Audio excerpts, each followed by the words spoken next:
My lords and my ladies, it is a sad day since the king has died. Now, the day-to-day duties of the king will now be taken up by his trusted advisors.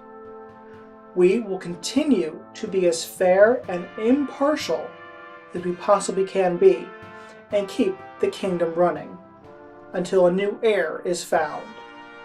So we will now begin the Court of Kings.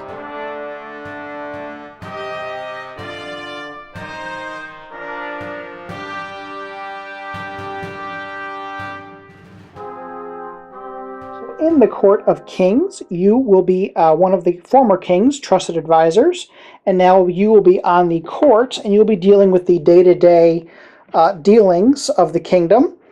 And by dealing with the day-to-day dealings, you will be dealing with this track right here. Now, the top row is just a round tracker, so once we get to the 5th round, after that round, a new king has been named, and the game is over. Then these other tracks just represent different things within the game. For example, this red track here represents war. Now, as you can see, the war track is a much smaller track, so you have a little less wiggle room to deal with. Now, if any of these 4 tracks ever get into the turmoil section, the game is over and all players lose. Well, how do you win the game? Well, it all depends on what character you have in the game.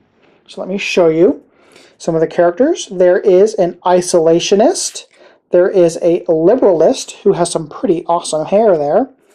There is a diplomat, a warmonger, an accountant, and I have a duke who has some pretty cool hair too.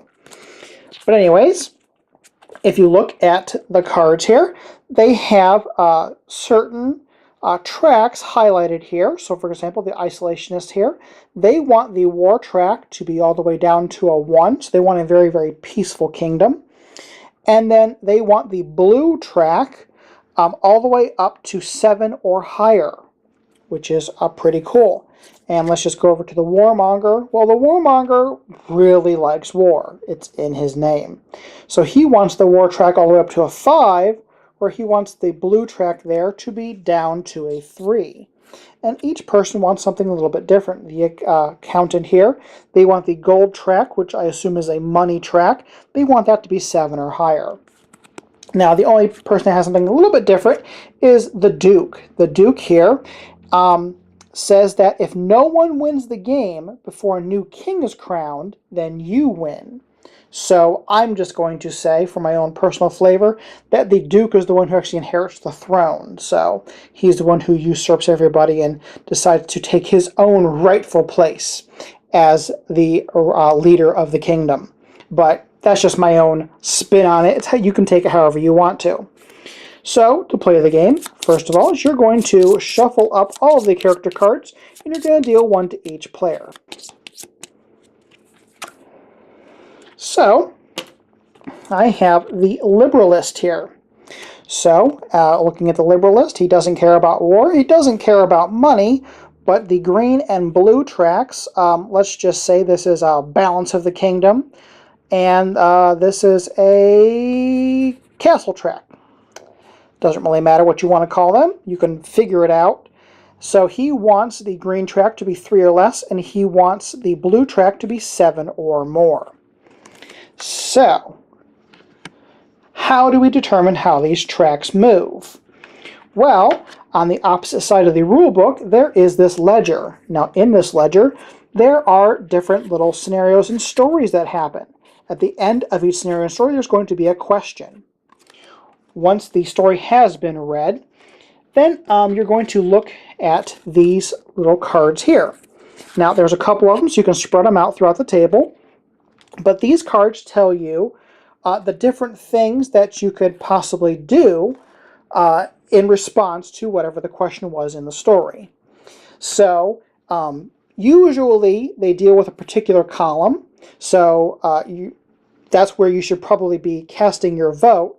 But if you really want to, you can vote outside of your category.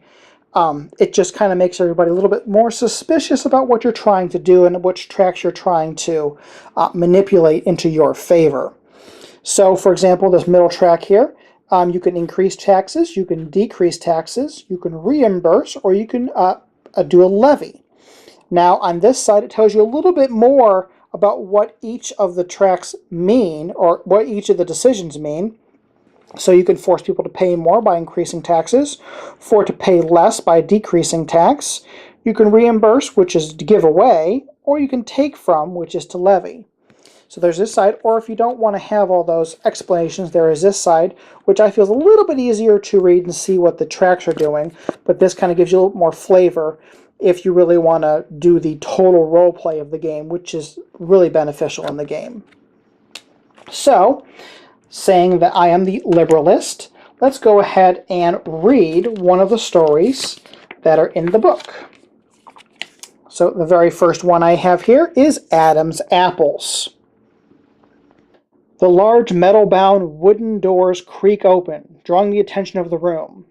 The old, bald Justicar Veremi Jins enters the chamber dressed in his usual white robes adorned with a sash of the Justicar, a regiment of guards in his wake. Suffering the pain in your ears from the echoing armor of the regiment, you almost miss the entrance of a small boy, dressed in mud-brown clothes and tethered chains. I bring before the council Adam, Justicar Jin begins. Captured by the guards near the market with a bundle of apples far more expensive than his modest appearance could afford.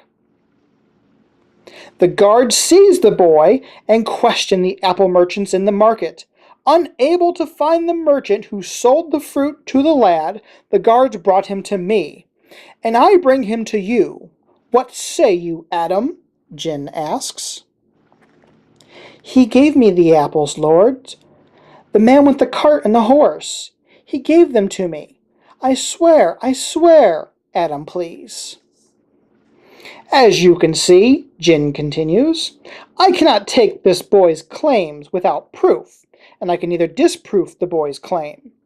It is entirely possible that a traveling merchant had just left the market prior to the guard's search, and of course it is equally possible that the boy stole from a traveling merchant. Jin pauses for a moment. I apologize for my ineptitude in this event, lords.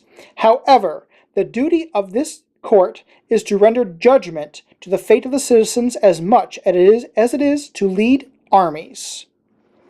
So, once you've read the scenario, there's a question. How do you handle Adam? So, first, if you are playing in a 4-player or more game, you're going to be using some cards from this advocacy deck, which should have been shuffled before the game. But then you're going to go ahead and you're going to flip over one of these advocacy cards. So, looking at this, what you're going to do is this will determine how each of the tracks will move. So, if the finance track does move, the yellow track, you're just going to move twice as much as it normally would. And the green track is automatically going to go down 1 notch. Then, since I was the one who read the story and I'm the one who flipped over the card, I do what this little arrow indicates. So this arrow indicates that anybody, it's my choice, gets to vote twice, except for myself. There are some other cards. Let's see here. For example, this one, it has an arrow pointed to the right, so that means the player to my right has to do what the text says. Let's see here. Here's one that's pointing down, so it's pointing directly at me, so that means I will do what the text says. And there's also one that points to the other side, to the left, and obviously that would be the player to my immediate left. So, with this card here, we know that the finance track is going to move twice as much as it normally would, depending on the vote, and the green track is automatically going to move down 1. So we're just going to automatically move that green track down the 1. And now we're all going to discuss what we need to do with poor little Adam here. So it would be this first column here, because those make the most sense, because going to war because of poor little Adam's apples makes no sense. So we have a choice. Do we want to imprison Adam? Do we want to exile Adam? Do we want to execute Adam? Or do we want to pardon Adam? Well, let's see here. Looking at my card here, and also you keep your card secret, so nobody knows who you are in the game. So you can try to manipulate the table as much as you can. Well, seeing I want the green and blue tracks to do a little bit of moving. Luckily, with the one card here, the green track has already moved into my favor, so that is really, really good. And I need to move that blue track up just a few more notches, and I'll hopefully have my win. So let's see if any of these do me any good. Well, looking right here, pardoning does exactly what I need it to do. So if I vote to pardon him, we're going to move the green track down 1 and the blue track up 1. Well, if one of my other opponents here had maybe they wanted to exile him or imprison him for doing that, remember this yellow track is going to move twice as much. So if the vote is to imprison him, that track will move up twice. Very interesting. So you're going to go around the table and you're going to argue your point and try to come to a consensus. Then, even if you don't come to a consensus, everybody's going to cast a vote. Whichever choice has the most votes is then the choice that is executed. So let's just say we went ahead and pardoned Adam. So the green track is going to go down and the blue track is going to go up. So let's zoom in here. So the blue track is going to go up 1 notch and the green track is going to go down another notch. Now everybody, looks at their own cards and see if they have won the game. Well, looking at my card here for the Liberalist, again, I need green to be 3 or less and blue to be 7 or higher. Well, the green is within my threshold, but the blue is just 1 notch off. I need it to be 1 more space over, so we're going to go another round. So when you go another round, you're going to pass the book to the next player, and they're going to be the one who reads from the ledger, and they are going to be the one who draws an advocacy card if you are playing in a 4 or more player game.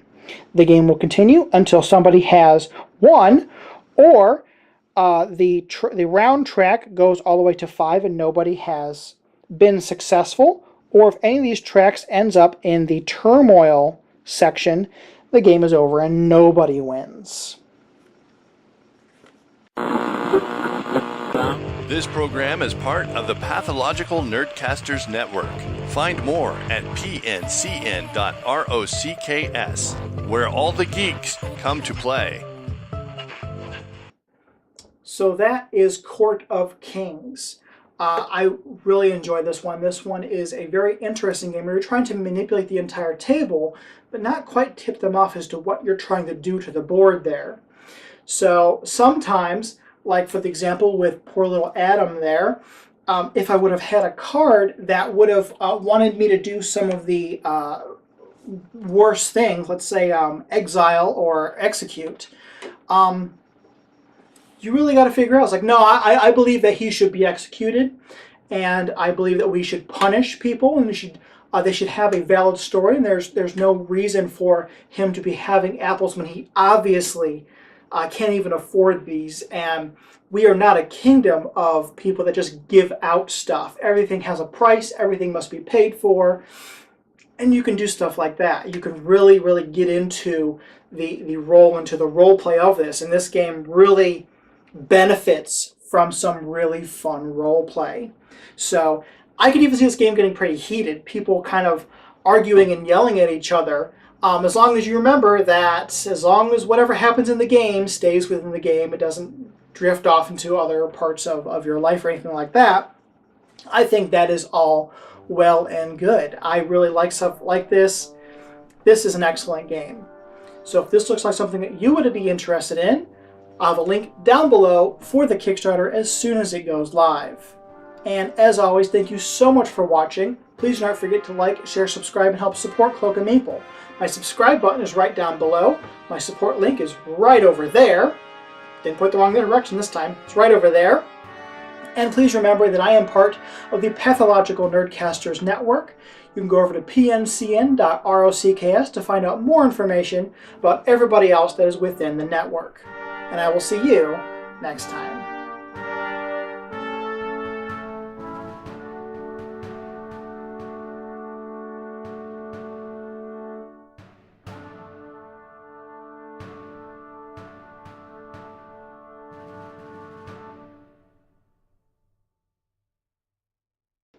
A large metal-bound wood door. Blah, blah.